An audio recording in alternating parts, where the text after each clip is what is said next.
भारतीय इतिहास में कृषि की प्राचीनता को लेकर के कई सारे कन्फ्यूजन्स रहते हैं अक्सर, और एग्जाम में पूछे भी जाते हैं। जैसे कि प्राचीनतम कृषि का साक्ष्य कहाँ पे पाया गया, भारतीय उपमहाद्वीप में या वैश्विक संदर्भ में। कौन से अनाज का प्रयोग सबसे पहले किया गया। जैसे अक्सर आप लोग देखते हैं कि गेहूं और जौ, दो अनाजों का प्रयोग अक्सर सामने आता है कि किया गया। अब इसमें भी अगर पूछा जाए कि गेहूं का प्रयोग सबसे पहले हुआ या जौ का प्रयोग सबसे पहले हुआ, तो ये सारे कन्फ्यूजन्स रहते हैं। मैं उसको क्लियर करता हूँ। पूरे वैश्विक परिदृश्य में अगर हम लोग देखेंगे तो कृषि के चार केंद्र माने गए। पश्चिमी एशिया, जिसमें सीरिया और ईरान शामिल है। इसके बाद बलूचिस्तान का मेहरगढ़ वाला हिस्सा, फिर अपने भारत में कोल्डिवा और थाईलैंड।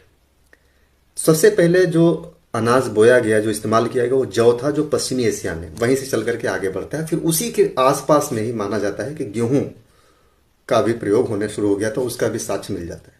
तो गेहूं और जौ में से चूज करना हो तो आप जौ पहले चूज कर लेंगे, गेहूं।